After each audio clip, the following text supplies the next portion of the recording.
নমস্কার, আপনাদের সকলকে স্বাগত ডিজিটাল খবরি লালে। আমি পূর্বা চলে এসেছি বিনোদনের আপডেটস নিয়ে। আমরা দেখেছি গোটা দেশবাসী কিন্তু 22শে জানুয়ারি একেবারে অন্য মুডে, ফেস্টিভ মুডে ছিল। কারণ অযোধ্যার নবনির্মিত রাম মন্দির, সেখানে রামলালার প্রাণ প্রতিষ্ঠা হয়েছে। সেই নিয়ে কিন্তু সমাজ মাধ্যমে আমরা দেখেছি যে একের পর এক ভিডিও ট্রেন্ডিং হয়েছে। বলিউডের তাবড় তাবড় অভিনেতারাও সেখানে পৌঁছে গিয়েছিলেন, আর ছিলেন বলিউডের নতুন রাম রণবীর কাপুর। আদি পুরুষের পর কিন্তু বলিউডে আরেকটি রামায়ণ মহাকাব্যের আদলে তৈরি মুভি আসতে চলেছে। সেই গল্প একটু হলেও আপনি নিশ্চয়ই শুনেছেন যে রণবীর আগামী রাম হতে চলেছে বলিউডে প্রভাসের পর। প্রভাসের আদি পুরুষ নিশ্চয়ই দেখেছেন বা দেখেননি। তারপরে কিন্তু আরেকটি রামায়ণ মহাকাব্য আসতে চলেছে মুভি নিয়ে। এটি করছেন দঙ্গল খ্যাত পরিচালক নীতিশ তিওয়ারি। প্রশ্ন উঠছে, একের পর এক রামায়ণ নিয়েই কেন ছবি তৈরি হচ্ছে? গল্পের কি এতটাই আকাল বলিউডের যে রামের আদলে সীতার গল্প, রামের গল্প নিয়ে রামায়ণের আদলে মুভি তৈরি করতে হচ্ছে? নাকি রামের যে আবেগ, এই সময় ভারতবর্ষের রামলালাকে নিয়ে মানুষের যে একেবারে অন্যরকম উন্মাদনা, মানুষের যে ভালোবাসা, ভক্তি, শ্রদ্ধা, সেই ভক্তি শ্রদ্ধাকে কাজে লাগিয়ে কি বলিউড মুভি তৈরি করার চেষ্টা করছে? এই নিয়ে কিন্তু একের পর এক প্রশ্ন, কটাক্ষ, মন্তব্য কিন্তু সমাজ মাধ্যম জুড়ে দেখা যাচ্ছে। সমাজ মাধ্যম খুললেই দেখা যাচ্ছে ট্রেন্ডিং রামায়ণ অযোধ্যা। ঠিক সেই ট্রেন্ডেই কি হাত ধুতে চাইছে পরিচালক?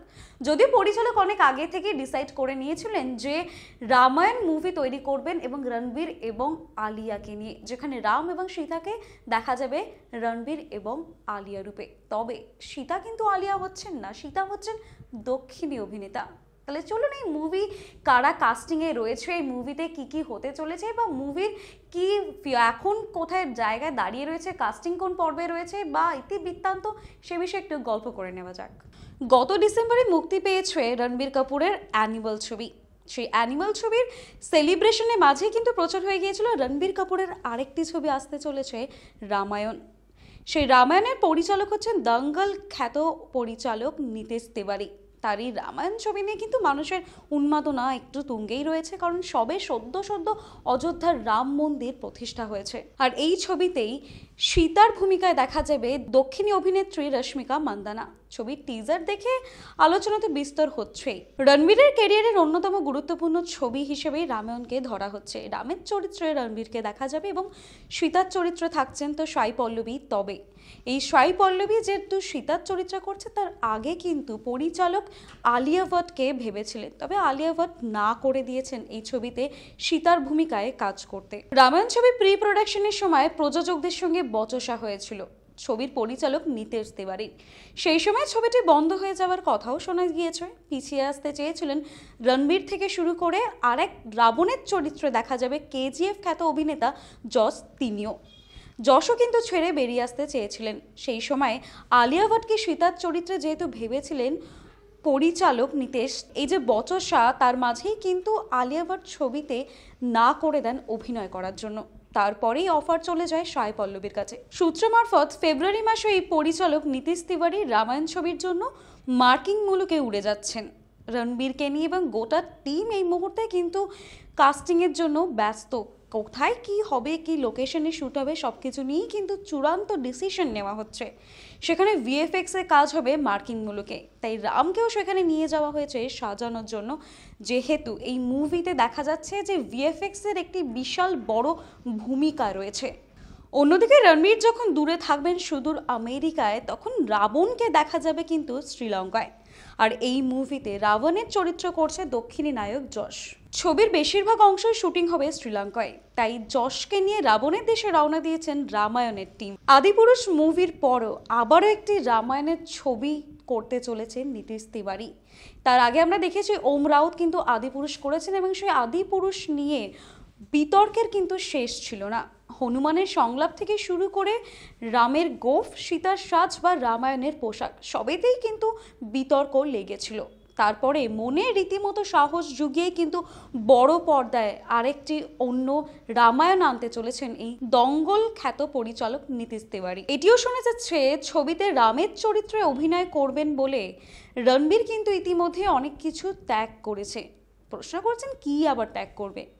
তিনি যেহেতু রামের চরিত্রে অভিনয় করবেন আমিষ খাবার যেমন মাছ, মাংস, ডিম, এমনকি মদ, সিগারেটও কিন্তু তিনি ছেড়ে দিয়েছেন এই মুভিতে অভিনয় করার জন্য। এর আগেও কিন্তু আমরা দেখেছি ওএমজি মুভিতে ভগবান কৃষ্ণের ভূমিকা অভিনয় করার জন্য অক্ষয় কুমার আমিষ ছেড়ে দিয়েছিলেন। Once upon a time in মুম্বাইতে একজন পুলিশ অফিসারের চরিত্রে অভিনয় করার জন্য রণদীপ হুডাও কিন্তু আমিষ ছেড়েছিলেন। সেই তালিকায় ছিল ঋষভ শেট্টিও।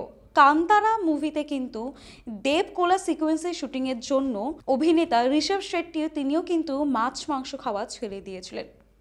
অর্থাৎ বলিউডে বা এই মুভি ইন্ডাস্ট্রিতে একটা কিন্তু ট্রেন্ড চলে এসেছে যে কোনো মহাকাব্য বা ভগবান দেবদেবীদের নিয়ে কোনো মুভি তৈরি হলে প্রধান চরিত্রে যে থাকছেন তিনি কিন্তু আমিষ বা মাছ, মাংস, অ্যালকোহল কিন্তু একেবারেই ছেড়ে দিচ্ছেন অভিনয় করার জন্য। গোটা দেশ যেখানে রামলালাকে নিয়ে উৎসাহিত রয়েছেন, সেখানে কিন্তু রামায়ণের আরেকটি ছবি নিয়ে আসছে বলিউড। আমরা দেখেছি আদিপুরুষ রামায়ণের উপরেই তৈরি, ঠিক তারপরে দঙ্গলের বিখ্যাত পরিচালক নীতিশ তিওয়ারি আরেকটি রামায়ণ নিয়ে আসতে চলেছে, যেটি কিনা 2025-এ রিলিজ হবে।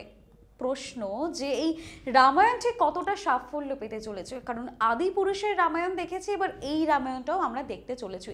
আর ভিএফএক্স এর একটা সবথেকে বড় ভূমিকা রয়েছে, আর ভিএফএক্স খারাপ হলে যে কোনো মুভি নিঃসন্দেহে মুখ থুবড়ে পড়ে আর দর্শকের পছন্দ হয় না, সেটা খুবই স্বাভাবিক। আর এখানে এই মুভিতে ভিএফএক্স এর একটা প্রচণ্ড ইম্পর্টেন্ট পার্ট রয়েছে। ভিএফএক্স কতটা ভালো হয়, অভিনয় কতটা ভালো করতে পারেন সব যারা রয়েছেন তাবড় তাবড় অভিনেতা অভিনেত্রীরা, কারণ বলিউডের সব থেকে ভালো কাস্টিং করা হচ্ছে এই মুভিতে। বিজয় সেতুপতি থেকে শুরু করে সানি দেওয়াল, রণবীর কাপুর, তারপরে সাই পল্লবী, সকলে এই মুভিতে রয়েছে। একটি বড় বাজেটের মুভি বলা চলে। এবার এই মুভির রিলিজের অপেক্ষায় এবং ঠিক কতটা সাফল্য পেতে পারে এবং রামায়ণের আবেগে তৈরি মুভি কতটা দর্শকের মন ছুঁতে পারে, সেটি এখন দেখার বিষয়। সমস্ত আপডেট নিয়ে তো আপনাদের সামনে আসছি। আপনারা কি ধরনের ভিডিও দেখতে চান সেই সবও কিন্তু কমেন্ট করে জানাবেন আমাদেরকে, এবং সাবস্ক্রাইব করতে ভুলবেন না ডিজিটাল খবরিলালের হিন্দি চ্যানেল এবং ডিজিটাল খবরিলালের বাংলা। হিন্দির জন্য হিন্দি রয়েছে এবং বাংলার জন্য তো বাংলা রয়েছে, সাবস্ক্রাইব করতে কিন্তু ভুলবেন না। সেই সঙ্গে দেখতে থাকুন ডিজিটাল খবরিলাল, কারণ খবর আপনাদের, নজর আমাদের। ডিজিটাল খবরিলাল, খবর আপনাদের, নজর আমাদের।